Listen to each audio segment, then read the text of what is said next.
যেরকম দিল্লি না ঢাকা তেমনি কাবুল না ঢাকা, ঢাকা ঢাকা। আমরা বাংলাদেশটারে তালিবান হয়ে যাইতে দেখবো না, আমরা বাংলাদেশটারে আফগানিস্তান হইতে দিব না। ধর্মকেন্দ্রিক যে রাজনীতিটা, এই রাজনীতিটা জামাত ইসলামী করছেই হচ্ছে নিজেদের হাত ক্লিন রেখে তৌহিদি জনতা নামক একটি গ্রুপকে সামনে ব্যবহার করে তাদের যে রাজনৈতিক উদ্দেশ্য, সেই রাজনৈতিক উদ্দেশ্য হাসিল করে। আবুল সরকারের বিরুদ্ধে যে এই ধর্ম অবমাননার অভিযোগ, তার প্রধান কারণ হচ্ছে আবুল সরকার লোকাল যে বিএনপির প্রার্থী, সেই লোকাল বিএনপি প্রার্থীর জন্য ভোট চেয়েছে। এইগুলা বাংলাদেশের জন্য এই মুহূর্তে অশনি সংকেত। বাউলদের বিষয় না, আমরা দেখতে পাচ্ছি যে আসলে বিভিন্ন মানুষকে আকীদাগত বিভাজনের মধ্য দিয়ে নিয়ে গিয়ে দেশে একটা গৃহযুদ্ধ পরিস্থিতি তৈরি করার চেষ্টা হচ্ছে।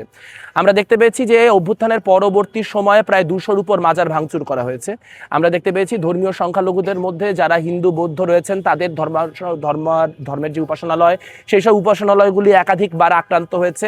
আমরা দেখতে পেয়েছি আদিবাসীদের উপর আক্রমণ নেমে এসেছে। আমরা এখন তারই পরিক্রমায় দেখতে পাচ্ছি যে বাউলদেরকেও বিমানবিকীকরণ করার চেষ্টা হচ্ছে। সেখানে আসলে একটা একটা ইস্কন ধরে ধরে জবাই করার সাথে একটা একটা বাউল ধরে ধরে জবাই করবা, এইটাই সামনের দিনে একটা একটা হিন্দু বা একটা একটা বৌদ্ধ বা একটা একটা আদিবাসী এই শব্দে যে পরিণত হবে না, তার কোনো নিশ্চয়তা নেই। মূলত একটা উগ্র ধর্মীয় ফ্যাসিবাদ আমাদেরকে হচ্ছে একরকম গ্রাস করার চেষ্টা করছে। তারই প্রতিক্রিয়ায় আমরা, তারই পরিক্রমায় আমরা দেখতে পাচ্ছি যে আসলে বাউল একটা একটা বাউল ধরে ধরে জবাই করার মতো স্লোগান বা বাউল সন্দেহে মানুষকে পিটানোর মতো ঘটনা অত্যন্ত নৈমিত্তিক ঘটনায় পরিণত হচ্ছে, যেটা প্রমাণ করে যে বাংলাদেশ কিন্তু আসলে একটা অশনি সংকেতের সামনে দাঁড়িয়ে আছে। এখন এই পুরো ধর্মকেন্দ্রিক যে রাজনীতিটা, এই রাজনীতিটা জামাত ইসলামী করছেই হচ্ছে নিজেদের হাত ক্লিন রেখে তৌহিদি জনতা নামক একটি গ্রুপকে সামনে ব্যবহার করে তাদের যে রাজনৈতিক উদ্দেশ্য, সেই রাজনৈতিক উদ্দেশ্য হাসিল করা। আপনারা দেখবেন যে আসলে আবুল সরকারের বিরুদ্ধে যে এই ধর্ম অবমাননার অভিযোগ, এই অভিযোগ সামনে এসেছে, তার প্রধান কারণ হচ্ছে আবুল সরকার লোকাল যে বিএনপির প্রার্থী, সেই লোকাল বিএনপি প্রার্থীর জন্য ভোট চেয়েছিলেন এবং পালাগানের আসরগুলি থেকে যাতে করে বিএনপির পক্ষে ভোট চাওয়া না হয়, এইটা এনশিওর করাটা জামাত ইসলামের জন্য অত্যন্ত গুরুত্বপূর্ণ। সেই জায়গা থেকে তারা হচ্ছে যাতে পালাগানকেই একরকম ডিলেজিটিমাইজ করা যায় বা পালাগানকেই সেন্সর করা যায়, তার একটা প্রচেষ্টার অংশ হিসেবে এই কাজ শুরু করেছেন এবং তারা নিজেদের হাত এখান থেকে দূরে রাখার চেষ্টা করছেন। এইটা বিএনপি বা অন্যান্য রাজনৈতিক দলগুলির চিন্তা করতে হবে যে তারা কি আসলে এই ধর্মান্ধ গোষ্ঠীকে অ্যাপিস করার মধ্য দিয়ে আদৌ তাদেরকে খুশি করতে পারবেন। কারণ তাদের তো দিন শেষে একটা সেকুলার রাজনীতি করতেই হবে, তাদের তো আসলে কোনো না কোনো পর্যায়ে আসলে একটা গণতান্ত্রিক রাজনীতি করতেই হবে। কাজে এই ইসলাম ও ফ্যাসিস্টদেরকে তো তারা জীবনেও তোষণ করে কুল পাবে না। কাজে এই তোষণের রাজনীতিতে না যাওয়াই বোধহয় তাদের জন্য ভালো। কিন্তু আমরা দেখতে পাচ্ছি যে আসলে ঠিক যেমন করে হচ্ছে আপনার একই সঙ্গে আবুল সরকারের বিরুদ্ধে হওয়া ধর্ম অবমাননার অভিযোগটা আমরা খুব সিরিয়াসলি নিয়েছি বা এটা নিয়ে অনেক আলোচনা হচ্ছে, কিন্তু আপনারা দেখবেন একই সময় সানজিদা ইসলাম তুলির বিরুদ্ধে ধর্ম অবমাননার অভিযোগ উঠেছে। সানজিদা ইসলাম তুলি তো পালাগান করেন না। সানজিদা ইসলাম তুলির বিরুদ্ধে কেন এই অভিযোগ উঠেছে? কারণ তিনি 4 বিয়ের নৈতিকতা নিয়ে প্রশ্ন তুলেছেন। তাহলে কি আমরা বাংলাদেশে সেই পর্যায়ে পৌঁছায় যাচ্ছি যেখানে 4 বিয়ের নৈতিকতা নিয়ে প্রশ্ন তুললে ধর্ম অবমাননার অভিযোগ করা হবে?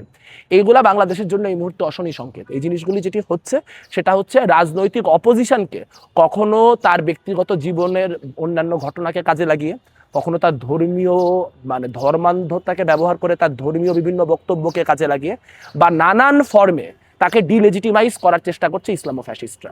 এবং তারই অংশ হিসেবে আমরা আবুল সরকারের ঘটনাটা দেখতে পাচ্ছি। আবুল সরকারের কোনো সমস্যা নাই, আবুল সরকার যিনি জেলে আছেন ওইখানেও ওনার ভক্ত মুরিদ আছে, উনি ওইখানেও আরাম করেই আছেন। সমস্যাটা আমার আপনার।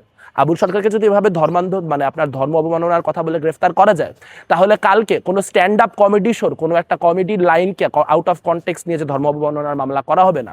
কালকে কোনো একটা প্রতিযোগিতামূলক বিতর্কে কোনো একজন বিতার্কিক যেই বক্তব্য দিচ্ছেন, সেই বিতার্কিকের বক্তব্যকে আউট অফ কনটেক্সট নিয়ে তার বিরুদ্ধে যে ধর্ম অবমাননার মামলা হবে না, তার কি কোনো নিশ্চয়তা আছে? আমরা জানি পালাগান একটা ফর্ম অফ পারফরমেন্স। সেখানে যখন বিচার গান হয় তখন দুইটা পক্ষ নিয়ে দুইজন মানুষ তর্ক করেন। তা যখন জীবের হয়ে পরমের বিপক্ষে তর্ক করতেছেন, তখন অবভিয়াসলি তার বলা কথাগুলি পরমের প্রতি অনেক ক্ষেত্রে অসম্মানজনক শোনাইতে পারে। কিন্তু প্রশ্ন হচ্ছে তার যে দর্শক, সেই দর্শক তো সাধারণ মুসলমান দর্শক, তারা তো রিভোল্ট করে নাই, তারা তো কোনো প্রতিবাদ জানায় নাই। কেন জানায় নাই? কারণ এটার একটা কনটেক্সট আছে। গানের শুরুতেই উনি বলে নিচ্ছেন যে আমি আল্লাহর সাথে পাল্লা দিতে নামছি, বান্দা হয়ে তো আর আল্লাহর সাথে পাল্লা দেওয়া যায় না, কিন্তু তাও যেহেতু বিচার গানের ফরম্যাট, তাই আমি পাল্লা দিতেছি, আপনারা আমাকে ক্ষমা সুন্দর দৃষ্টিতে দেখেন। তাহলে শুরুতেই তিনি এই কথা বলে নিতেছেন, বা তার পরের কথাগুলি কোন কনটেক্সটে বলতেছেন সেটা যারা দর্শক তারা জানেন।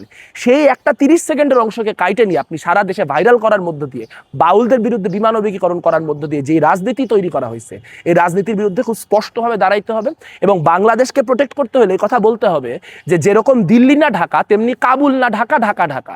আমরা বাংলাদেশটারে তালিবান হয়ে যাইতে দেখবো না, আমরা বাংলাদেশটারে আফগানিস্তান হইতে দিব না।